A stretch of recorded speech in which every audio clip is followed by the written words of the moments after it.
voltmeter and we have taken a wire parallel to that of the voltmeter.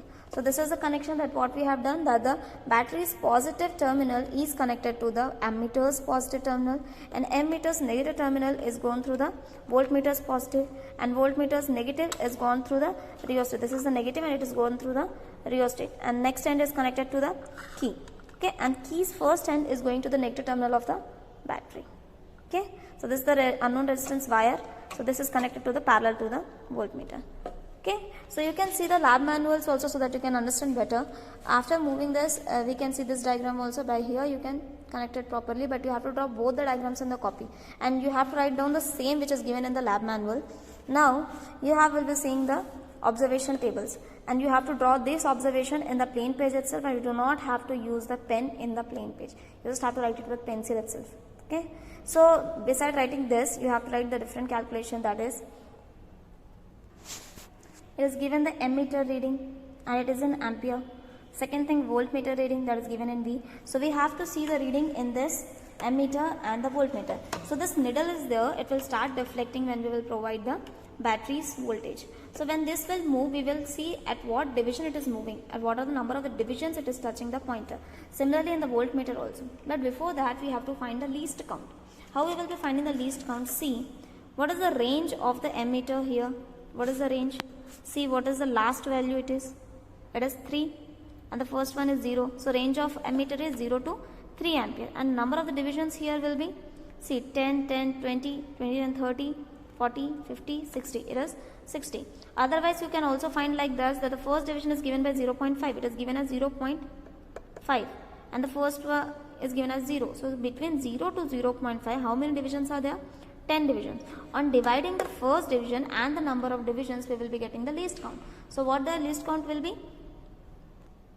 So here you can see how we are finding the least count. That is, number of division was given by 0.5 and the total number of divisions between 0 and 0.5 was given by 10. So what is the least count? It is 0.05.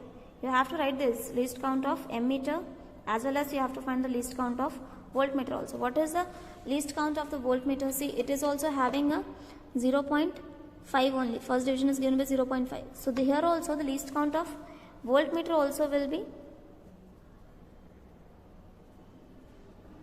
0.05. So here you can write the observation table as firstly serial number, then here you can write as ammeter reading, then voltmeter reading. Okay, and next one will be as similar to that one you have given in the book, but better to write in the simple way. This is n, where n is the number of divisions. Okay, and the next table will be n into least count. This is for ammeter. Similarly, we will be drawing for the voltmeter also. That is n, number of divisions, and number of divisions into the least count. This is what the table will be like. Okay. Again, what you have to do, this is the simple way to write the table, but you have to find out the resistance also. That is V upon I will be taken. So in the next last table, you will be writing as V upon I equals to R. So you will be finding the main value. The main value will be after multiplying it to the least count. Taking the observations, you can just write out the V upon I. What are the values of these two divisions will be taken here. That is, V upon I will be given as resistance. So we will be getting resistance R1, R2 and R3. Now we have to find the mean resistance, which will be given by R. Mean resistance will be given by R1 plus R2 plus R3. And for mean, since there are 3 divisions, it will be given by divided by 3. Okay, so this is what the table will be looking like. So better to write in a simple way, that's why I show you. Otherwise you can write from the book also, but there it is given the corrected value. So you don't have to write the corrected value because there is no error in the instrument. If there is an error in the instrument, you have to find out that corrected value. Okay, and now you have to draw a graph, right? Because we have to find the unknown resistance with the help of plotting the graph. So this is what it will be, voltage, and always in the y-axis the current will be there. So between this V and I you have to plot a graph, and what the values will be. So this is the value for the I, this is the value for the V. So we will take in these two values here in the graph, and we will be plotting a graph between this V and I, and the resistance will be given like this. So the graph should be a straight line because it tells us about the Ohm's law, because Ohm's law, what it tells, that V and I are proportional to each other and the constant will be given by resistance R. Okay, so let's see the practical, how will you be doing the practical and giving the reading. Okay, now see, we have on the switch, this is on switch, you can off it also. So battery eliminator is now on. You can set the voltmeters from 0 to 12 volts. Okay, so you have to take all the readings, otherwise you can take the 5 readings also, but better to take the whole readings. That is 0 volt. At the 0 volt you can see the voltmeter and the ammeter reading together. See here that both are at the 0 terminal itself, right, because they are at the 0 divisions. Now if we take it to the 2 volt, 0 to 2 volt, we have taken it to the 2 volt. Now see what is the reading here. See, this went to the second division. Number of division will be counting like 1, 2, 3, that itself. Okay, so it is second division, and here it is given as 3 division. So here you can write this in the observation table, like number of divisions as ammeter was 2 and voltmeter reading was 3. So on multiplying it to the least count, that is 0.05, then again 3 into 0.05. On multiplying we will be getting at 0.10, it will be 0.15. These are the reading for the first value. First serial number you will be giving it as 1. So first voltmeter reading and first ammeter reading both will be divided. That is 0.10 will be divided by 0.15. You will get in the first resistance. Similarly, you will be setting the battery eliminator's voltage and you will be getting different. Now see it that you will be just moving this knob and you will be calculating different voltage reading as well as the ammeter's reading. Now see, it is moved to the division 5 and it is also moved to the division 6. So this is what the reading, and after that again you have to set it to the 6 volt, then again 8 volt. You can see that the reading is just changing, it is increasing, and they are just proportional to each other. See, because this is at the 6 reading, this is also at the 6 reading, right?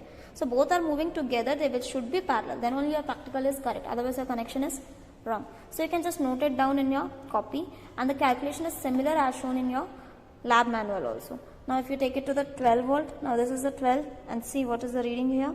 It went to the 9, both went to the 9. Okay, so this is the reading. You have to keep the key on only, then only the current will flow through it. Okay, so you just understand the practical, and if you have any query regarding this connection or how to take the reading, you just comment down in the video also, so that I can understand what you want to know.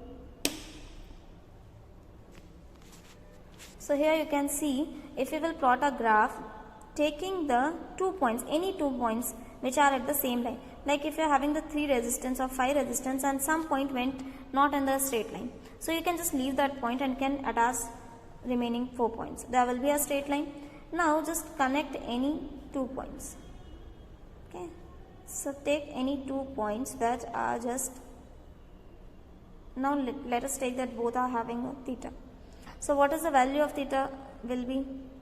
See these 2 lines, this is parallel to voltage and this line is parallel to that of the current. So we have to find out V upon I, right? So V upon I will be, this is what, base, and this is what, the perpendicular. So we are writing it as a base upon perpendicular. So what will be the angle? It is cot theta is equals to V upon I, and it is given by del V upon del I. And what is del V upon del I? It is del R. So cot theta will be is equals to del R. So whatever the value will be, there is no need to find out the value of the theta. We just have to take out that the slope of the straight line. This is the slope which is given as cot theta. Tan theta is the slope, but we have to find out the resistance. That's why we are taking it as cot theta. So what is the slope? Like let us consider that this is 5 of y-axis and this is the 8 of the y-axis. This be the 3 and this be the 4. So on taking this value, del V will be equals to V2 minus V1 and del I will be equals to I2 minus I1. So V2 minus V1 will be 8 minus 5. So it will be 8 minus 5 upon I, that is 3 minus 4 or 4 minus 3. So what it will be? 8 minus 5, 3 upon 1, it will be 3 ohms. So like that you have to find out the slope, and if it comes 3, then cot theta's value will be 3 and the value of del R will be 3. So this is the mean resistance which we have to find. So this is the result. So this kind of practical you have to do in the first one. If you have any doubt, we will be making another video also to understand what you have done in the practical. So if you have any queries, you can just ask in the comment. Thank you, class.